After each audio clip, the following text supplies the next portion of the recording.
to Russia, so they were selling, and vice versa, and they were called and sent to Siberia just like us, and there was father, mother, two boys. One was my age, 16 years old, and another one was younger, and old woman, grandmother. And for three of us at first, because they, by mistake, they took my brother somewhere else. Oh no. Yeah. And my mother was asking for him, and she was begging somebody, to bring him back, They brought him back to us. And somehow we managed, to get a separate room from those people because there wasn't enough room for them. Those houses were made out of grass, they but we had just a tiny little piece of room, by the door, and there were four of us were lying there. And my mother managed not to get another house, another room in a tiny little house, And during the winter, the snow was so high that our one window we had, was covered completely, and the doors were, and the entrance were, you couldn't get out. There were no doors. No. There was one door, and somebody had to come and take the snow No, we out. couldn't go out with them, at all, because, there was a door for that cottage or whatever you call it, but, there was a little, hallway, like a little, if you can call it hallway. No, it was a little hallway and the door. But there was no door, and it was all covered with the snow, Okay. Wow. Yeah, that's true. And it was so cold, So my little brother and myself, we were going at night, to steal some wood. Okay. We were stealing some wood from hay. No. They were putting some hay up, and then covered with the wood and something else. So we would take it, this wood, stealing the wood, come back home, and smoke it right away, and put it under our mattresses, Okay. where we had just so nobody can find it. Oh, okay. Just a little sort of bed made out of wood, with the mattresses, and under the mattresses we put the wood, so nobody was Steal it, yeah. No, they couldn't find it. Well, steal it from you guys. We stole. Yeah, you stole. We stole. But if somebody would find it, so they would put us in prison. Right. So I was working on the field. That was pretty heavy job, And my brother, 14 years old, he was sent away from home, to mind the little cattle. To what? To mind the little cattle. Okay. Like little cows. Oh, cattle. Cattle. Okay. Cattle. Not cattle, cattle. Or horses. No. No, on the horse. He was on the horse, yeah. and minded the little cattle. Okay. You were saying kettle, and I thought that's what you meant. No, cattle. Yeah. Cattle. No. Calf. Little calf. Small difference. Yeah. No. It was calves, not cattle. Yeah. Calf. Okay. Calf, little calf. And one night, the wolves came to him, and he was 14 years old, Oh no. Wolves came for the calves. The calf. But he got scared and came home. Okay. Ran away on the horse back, Yeah. came back home, They arrested him. Yeah. And it's a kid now, he has to go to court. 14 years old, he has to go to court. What, you? But since, no, Leon. my brother. Leon. My brother. And then, since my mother was perfect in Russian, and I was perfect in Russian at that time too, But she stood up and in his just like a lawyer, in his favor. And they said, okay, so this time we'll let him go, but if it will happen next time, so we'll go to prison for six months. Not very, very long ago, my mother was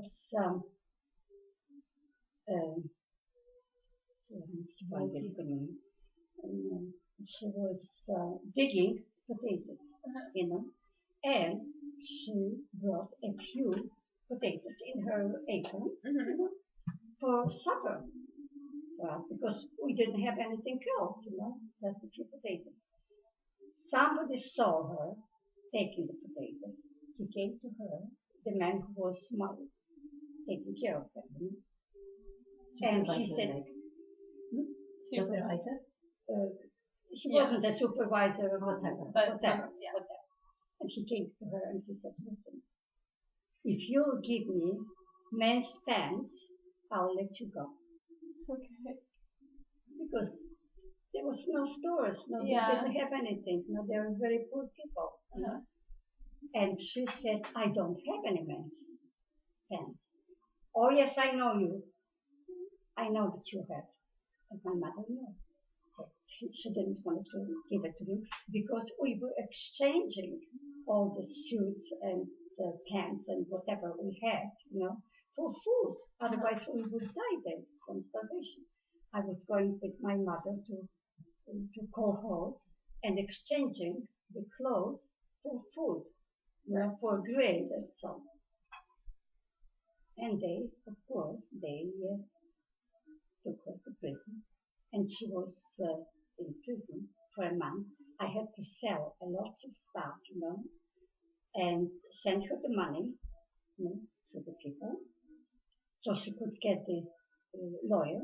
She got the lawyer, and they let her go. The second, but the lawyer was from Finland. But just a moment. Then Then, there's something to it. Then they came to me and they said, no, okay, now you are going 100 kilometers away from your parents, your family, because we need you somewhere else. Just To you? work, just me, to work. And I was perfect in Russian at that time. I said, no, I'm not going, because I have a mother and two little children. I'm not going to go there, because they'll die without me, And that was true, because my mother came back from prison, and she had a terrible pain in her shoulders, There was no medicine at all, no medication, and no doctors. There was one nurse which could do nothing, because there was no medicine, nothing. So I said, no, I'm not going, and they let me stay. I'm staying. Then what happened in the village? They said, we are getting some sugar. Okay. So everybody, there was a little store, but the store was closed all the time. There was nothing in the store. And that time, we were there for 2.5 years. The first time they opened up, for sugar. But who got it? The mothers with the tiny little children, because we were living together with Russian people, who had some children, little children. They got some sugar.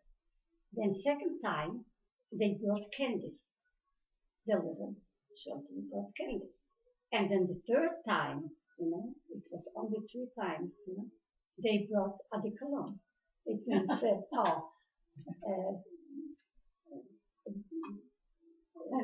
perfume. Yeah. Okay. Adicolon. Adicolon, yeah, it's good. Yeah. Adicolon, because it's in Russian. Adicolon, And who stood in line? Men. And they drank all of it. Because there was no I whiskey. don't remember. Oh, God. Yeah. See? Ugh. Well, here you are. Then, 1941, the war broke out between Germany and Russia. Just a second. What happened to me what happened to me when I was arrested? Oh, Oh, and you were she- arrested? Yes, Oh, I was yeah. 10 years yeah, old. she You were was, arrested when you were Okay, 10? yeah, she was I'll 10 tell years the old. story. Yeah. We were You so know- hungry, and they had fields with sunflowers. Sunflower seeds. Yes. Sunflowers, which you could, cut and you take the seeds and you can eat them, And there are a few of us about my age, so we see those sunflowers, we are hungry, so just we march there, we pick up those sunflowers, and we are eating, talking, happy because we are the family. We are sitting, just the sunflowers, so tall, and we are just sitting there. All of a sudden we hear, some horses' hooves, just, well, they could go around some. We see the soldiers, just policemen, on the horses. And then we go to the jail, Oh. because we were stealing, Mhm. they They were not allowed to take the sunflowers, because it Wow. was government, and so they my were mother not again allowed went to take them. and took us and got me out and the other mothers too, No, and then, the prosecutor was Polish, Mickiewicz. And I went to him and I said, listen, those are little children, hungry children. How could you send them to prison? What are you going to do with them? Uh-huh. And we started talking, a little bit literature, this and that, because he was very anxious to know a little bit more about the Poland and so on. And he said, okay, I'll let them out. Let them go. But tell the sister not to go. Don't steal again. Don't to go there anymore. Because otherwise, she'll go not to prison, but to a special house or a special something for little children. Then the war broke out between Germany and Russia. We heard that the Polish army is starting on Russian territory. Mm-hmm. And at the same time, one day, who showed up at night? Yes, in our place, the lawyer who let my mother out of the prison. The war started between Finland and Russia at that time, And they had to escape. Oh, okay. No, since he was killed, Yeah. they wanted to arrest him Right. as a spy. They Yeah. told him that he's a spy between Russia and Finland. Uh-huh. And he escaped and came to us with his girlfriend. Oh, wow. No, that's right. Yeah, It's a blonde lady with him. No, she was alone. No, she was alone. She was staying with us, for a couple of days, and then he disappeared. Probably our mother knew where did you go to, but we weren't very interested, She just left. And as I said, there was hunger, nothing but hunger. One night, it was October. October in Siberia, it's winter. Very, very cold. Mm-hmm. Very cold, and winter, snow and frost and so on. And there were some sugar beets left in the ground. We were digging them out, but we didn't get them all. There were some sugar beets, stayed in the ground. So my mother said to me one night, listen, we are going to I don't know where those sugar beets came from. I can't remember. Or was it salt? Was it salt? Wasn't it salt? Oh, salt, it was something different, because mother got some salt, I know I was with her. But sugar beets, she found out, I didn't even know about it, but she knew, because she was digging the potatoes and sugar beets, and there was some left in the ground. So she said to me, one night, when the children got to sleep,